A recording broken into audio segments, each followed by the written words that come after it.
Hi everyone, this is Paul here from the Magnin Centre. Today I'm doing an astrology report for the week commencing the 27th of March, about outlining some of the key aspects and transits taking place this week and giving an overview of what it all means.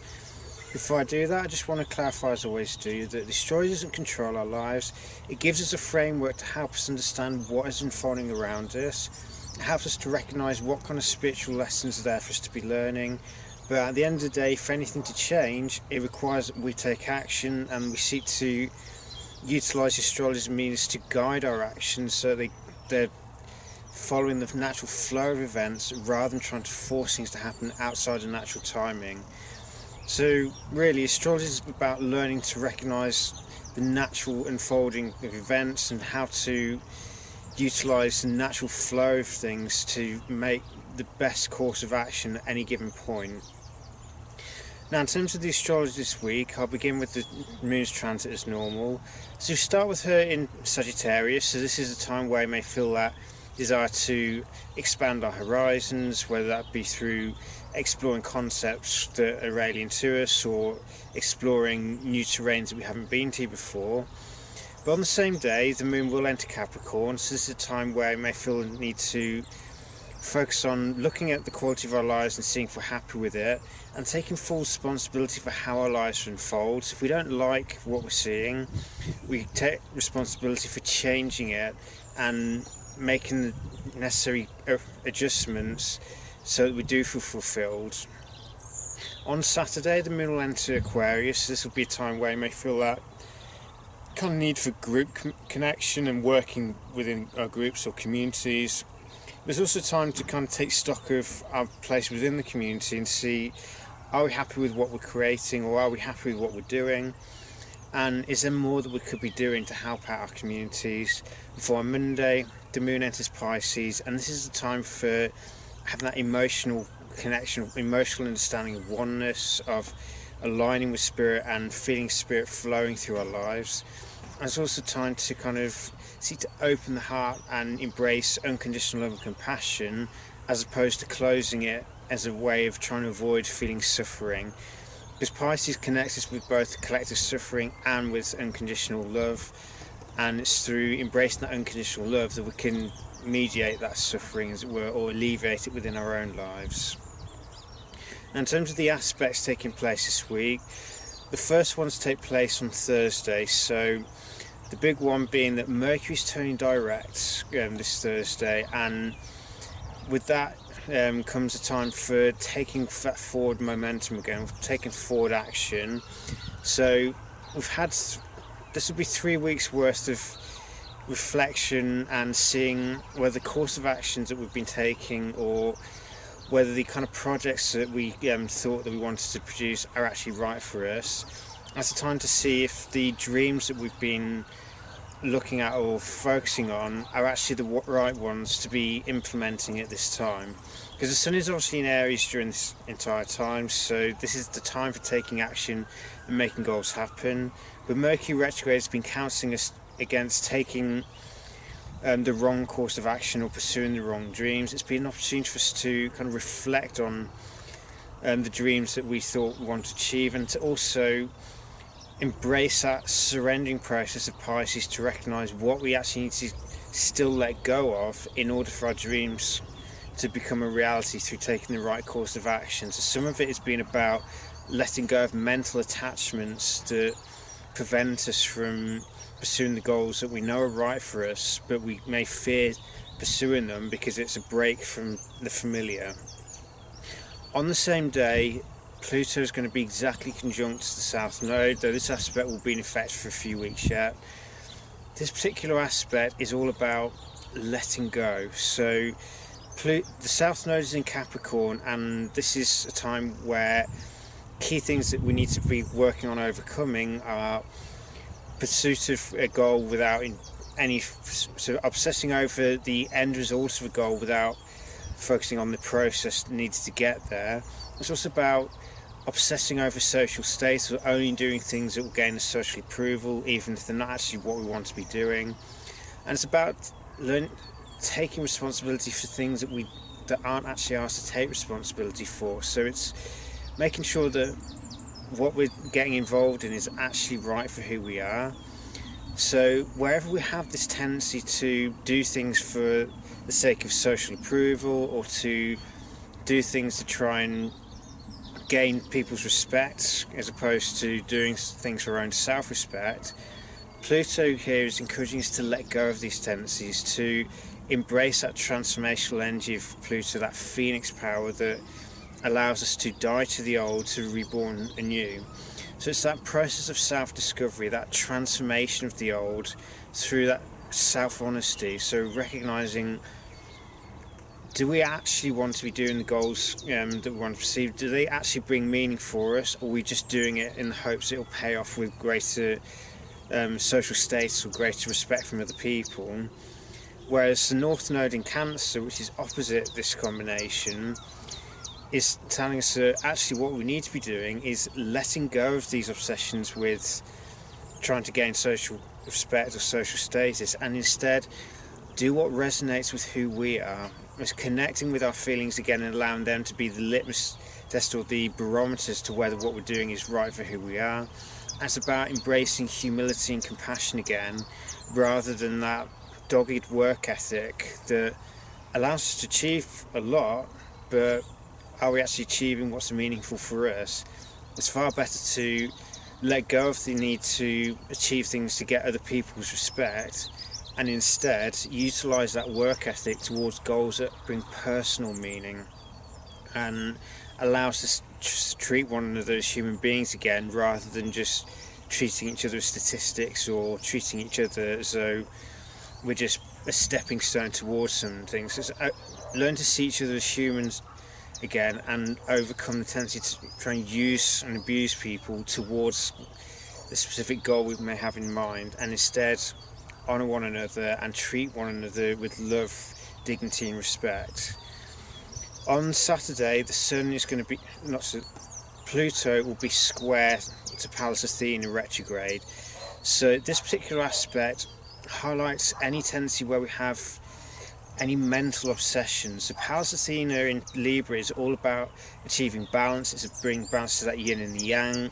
It's about understanding how we can achieve greater goals through tact and diplomacy. But it's also recognising the need to achieve that balance internally first. So with Pluto square to Pallas Athena, this may be time where you need to acknowledge where mental obsessions keep us from perceiving the actual balance we need to be achieving, and it's learning to let go of these obsessions to empower the mind through renewing it. So it's the old adage of be transformed through the renewing of your mind. It's letting go of any mental constructs and mental obsessions that prevent us from achieving that balance and prevent us from achieving true diplomacy and tact in our interactions with one another, and to learn instead to surrender these obsessions, to allow the mind to be renewed and see things from an expanded perspective. And this more readily allows us to see things objectively, so that we can deal with things as they are rather than how we think they should be, as it were. Because it's only when we're grounded in the present as it is that we can start working towards changing things. On Sunday, one of the big changes this week is Mars is entering Gemini. So we've had Mars in Taurus for the past 6 weeks or so, and this has been all about that grounding the actions and desires. It's about embracing the more organic cycles of growth, but at the same time learning to overcome any materialistic desires that allow us to become lazy, become indolent, or lead to a possessive attitude.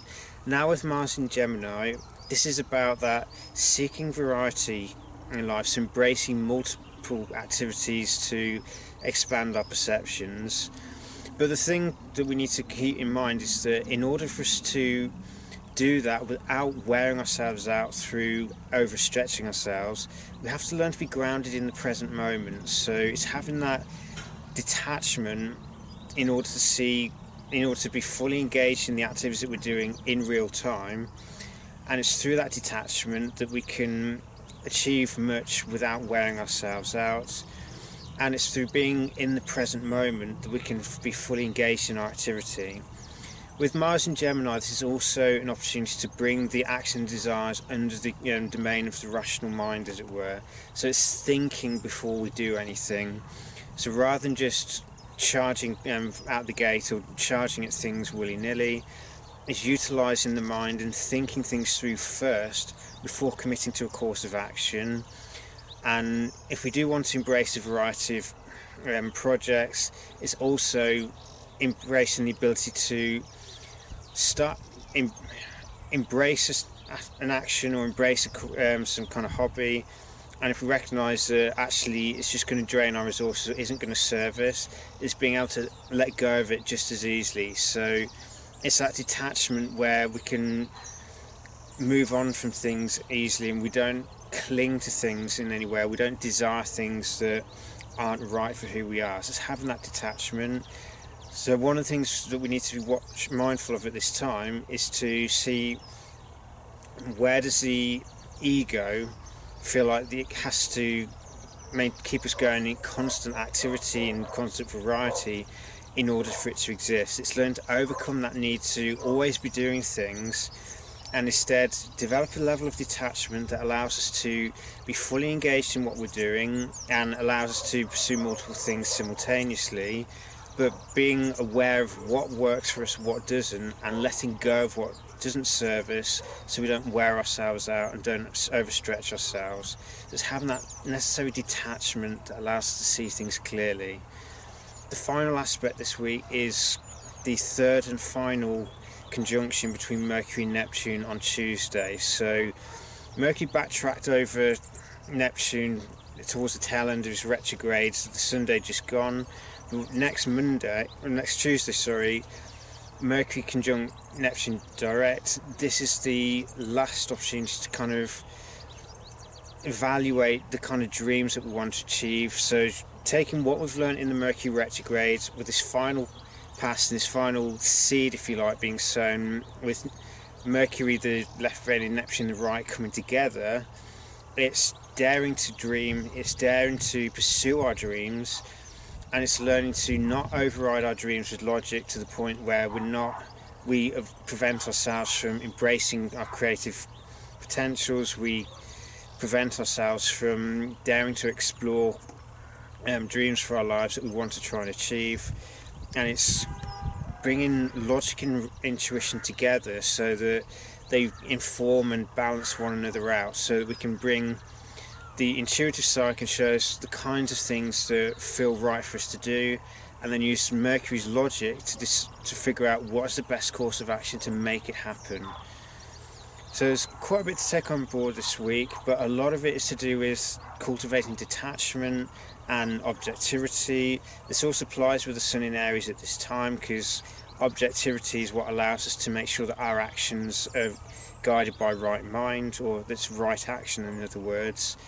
So this is a time for developing that detachment to make sure that what we're doing is right and we're not doing things from ulterior motives based on trying to gain social acceptance, gain other people's respect, and instead do what is right for who we are, even if that means making decisions which may be unpopular with certain people, but half the time the right decisions rarely are that popular. But it's having to learn to overcome that particular challenge. I'm not saying that we become egotistic, and I'm not saying we become very trenchant and stuck in our own kind of ways, but it does mean that we have to have that certain resilience if we do decide to pursue a goal that we haven't dared to do before, in the face of any societal pressure to try and force us to conform. It's having that willingness to assert ourselves, but also have that detachment, and that awareness of the broader picture, so we understand that our actions can have implications on other people. So we need to make sure that our actions are still guided by wisdom and an objective mind that sees things as they are, not how we wish them to be. And it's through clearing the mind, of renewing it and seeing things as they are, that we can take a clear, conscious course of action at any given point towards the goals that we want to achieve, and make sure those actions are taken with full commitment and all our energy put into it to maximise the odds that our goals will lift off the ground, as opposed to being aborted in the early stages. So may this week bring you many new insights and an opportunity to renew your minds. Take care and be blessed.